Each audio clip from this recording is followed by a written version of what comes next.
Have you ever asked yourself what it truly means to be forgotten by the very people you gave your whole heart to? Have you ever looked back at your life and wondered if the sacrifices you made were worth it?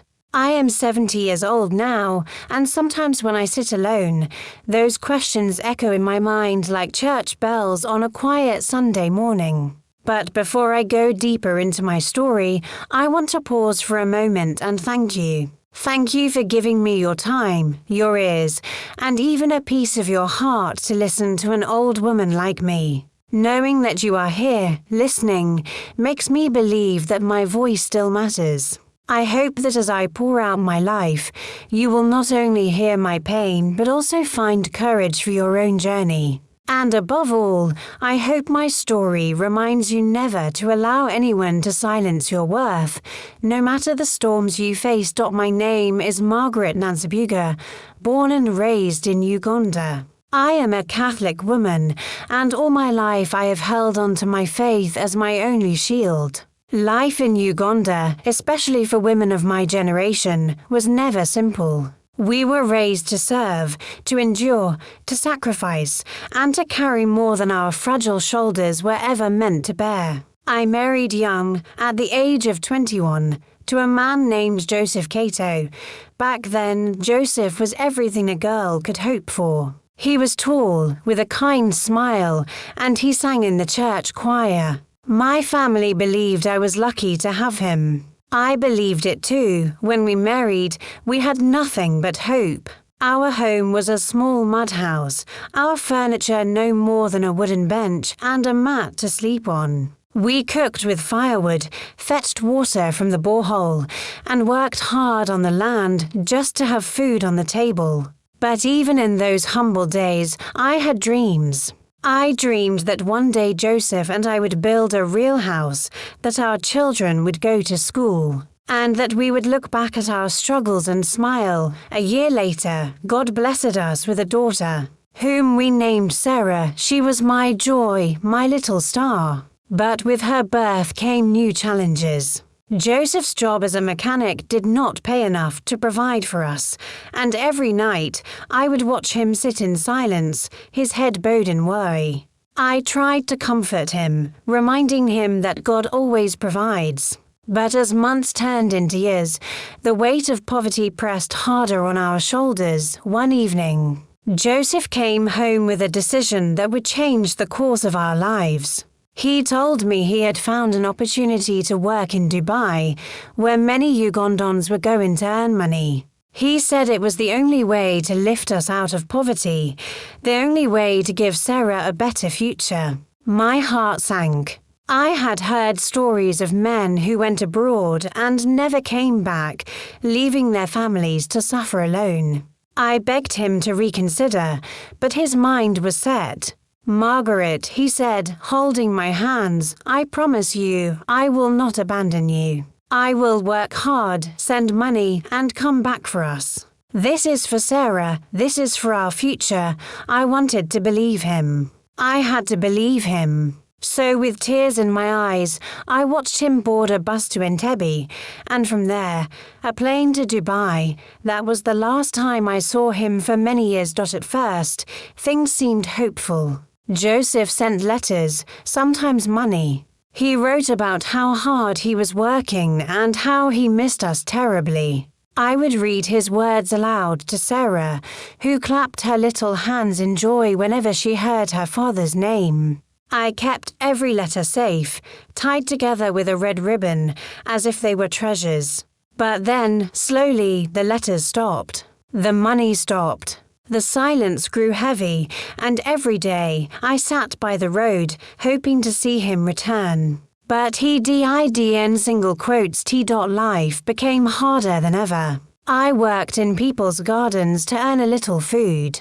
I carried firewood on my back, sold vegetables at the market, and did laundry for families in the town. Sarah grew up watching me struggle, and sometimes she would ask, "Mama, where is Papa?"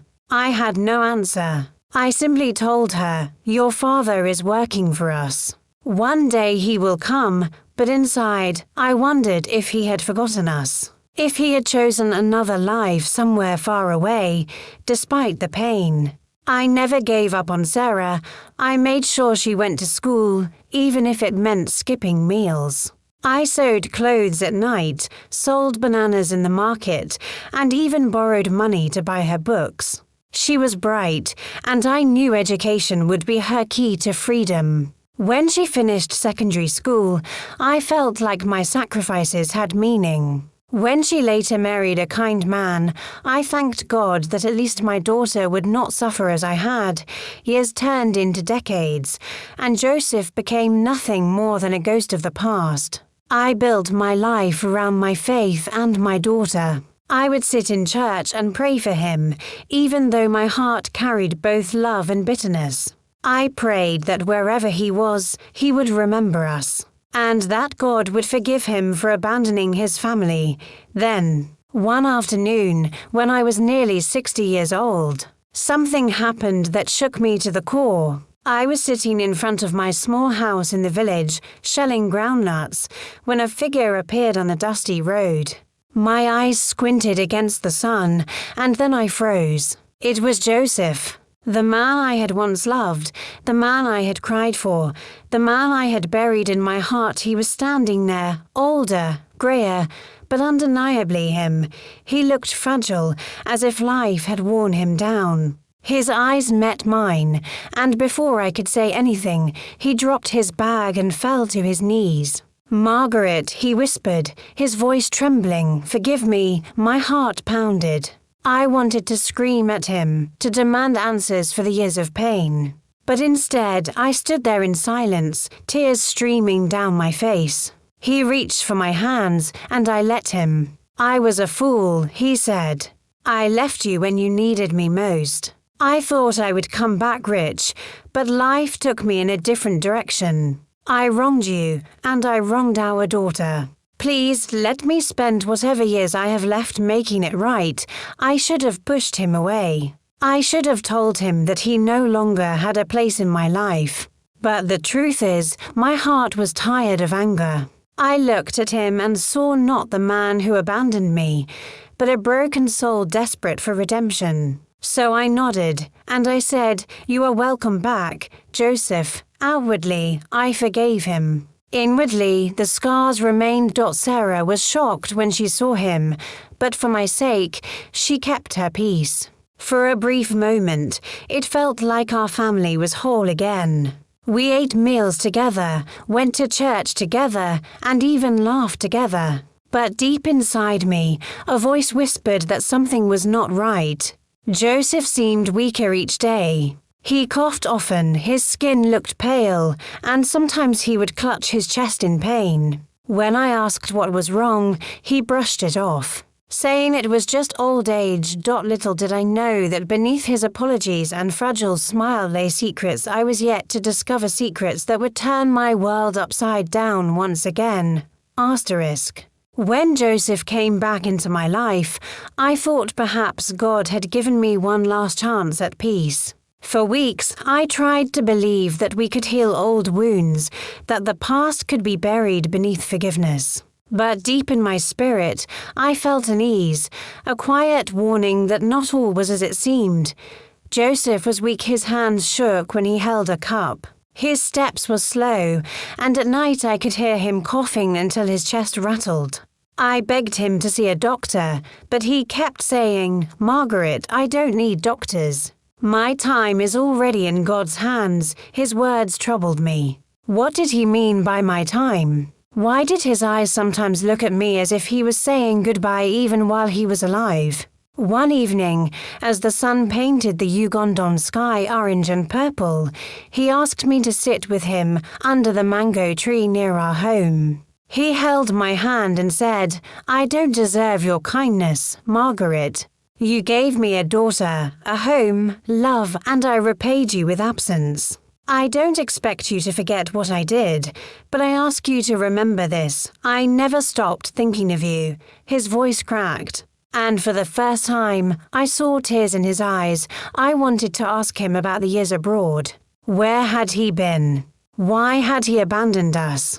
Did he find another family? But I was afraid of the answers. I swallowed my questions and simply nodded, because my heart was already too heavy. 2 weeks later, Joseph's health worsened. He could hardly rise from bed, and Sarah came daily with her children to help me care for him. In his last days, he held Sarah's hands and whispered, "I am proud of you." Then he looked at me and whispered words I will never forget. "I am sorry, Margaret.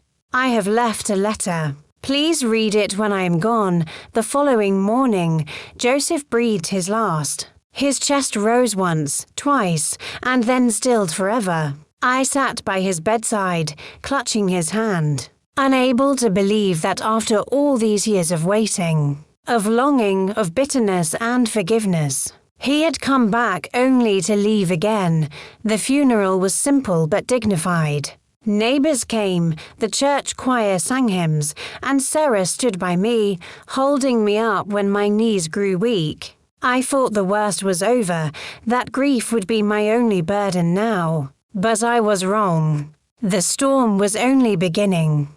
A week after the burial, a woman appeared at my gate. She was tall, dressed smartly in a bright go-messy, her eyes sharp and calculating. Behind her stood a young man, perhaps in his 20s. She introduced herself as Grace Nansubuga.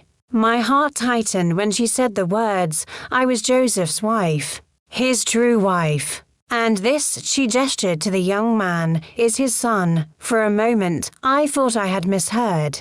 I shook my head and said, "No, you must be mistaken. Joseph was my husband. We married in church. We built a life together." She smirked, her lips curling in disdain. "Perhaps once. But in Dubai, Joseph married me. I have the papers to prove it. He lived with me for many years. And now that he is gone, I have come to claim what is mine." Her words pierced me like a knife. The ground beneath me seemed to spin. Could it be true? Had Joseph lived a second life all those years with another woman, another family? My hands trembled, my heart pounded. Grace wasted no time. She demanded to see the house, the land, everything Joseph had left behind. This was all his, she said coldly, and according to the law, it belongs to his legal wife, me. You, Margaret, are nothing but a shadow from his past. Tears stung my eyes, but before I could respond, Sarah stepped forward. "You will not speak to my mother like that," she said firmly. "My father was married to her long before he ever knew you. You cannot erase that." Grace laughed bitterly. "Oh, little girl, you don't know the law. Your father gave me his property rights. He told me everything about you and your mother. He pitied you, but pity does not change the truth. Wait until the will is read, you will see. The days that followed were a blur of fear and anger. Grace began spreading rumors in the village, telling people that I was not Joseph's rightful wife, that I had no claim to anything. Some neighbors whispered behind my back. Others avoided me. I felt humiliated, stripped of dignity. Finally, the day came when Joseph's will was to be read. I walked into the lawyer's office with Sarah by my side, my heart heavy with dread. Grace sat confidently, her chin high, her son beside her, smug and unbothered. The lawyer opened a brown envelope and began to read. The room fell silent, every breath heavy.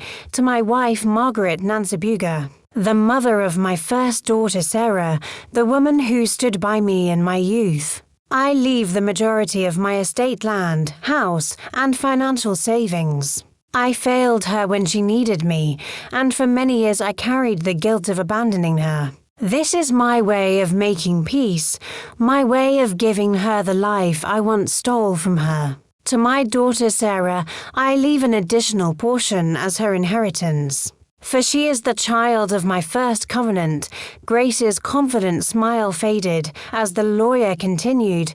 To Grace Nansubuga, whom I married abroad, I leave only 10% of my savings. I thank her for the years we shared, but she will understand that my first responsibility was always to the family I abandoned.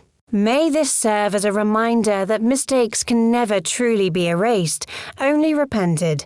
The lawyer folded the paper and looked up. The room was thick with tension. Grace's face turned red with fury. She stood up abruptly, shouting, "This is a lie. Joseph promised me everything. He told me I was his real wife." But her protests meant nothing. The will was clear. Joseph, despite all his sins, had chosen to restore what he had taken from me. As Grace stormed out of the office, I sat frozen. My emotions were tangled relief, sorrow, vindication, and pain all at once. Part of me wanted to weep for the betrayal, for the secret life Joseph had lived. But another part of me felt a strange peace. For the first time, I saw that Joseph had understood his wrongdoing. In death, he had chosen to honor me, to give me back my dignity, yet the victory felt hollow. For even though I now had the property, the land, and security for Sarah's future, my heart remained bruised.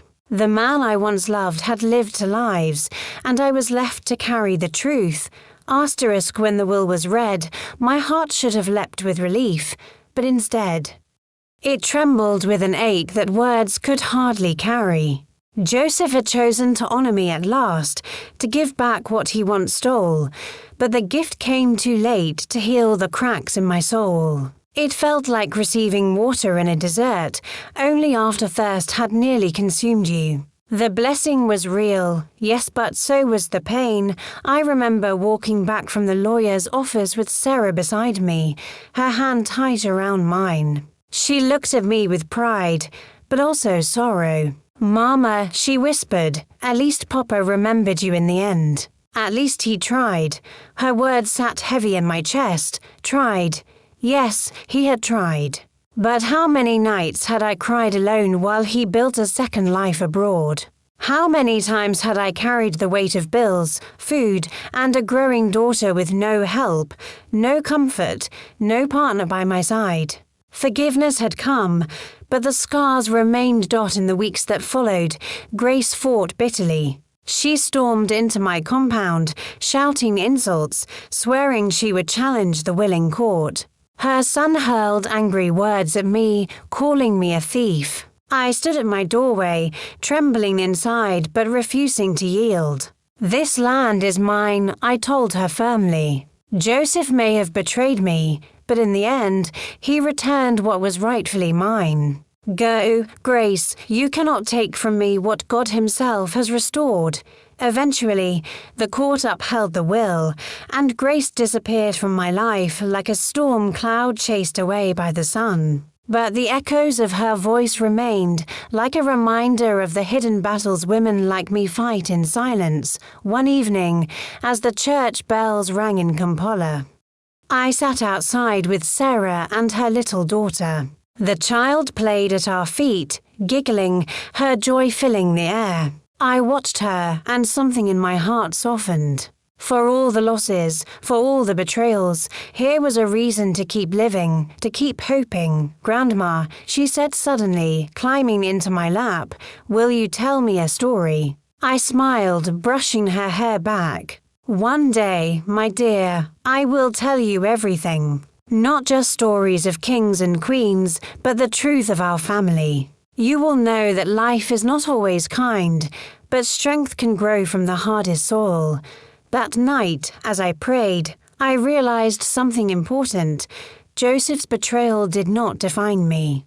Grace's insults did not define me. Even the will, with all its revelations, did not define me. What defined me was the way I had endured, the way I had carried my daughter alone, the way I still chose love despite the bitterness life had given me. I am a Christian woman. And though I had every reason to turn my heart to stone, I chose instead to turn it to God.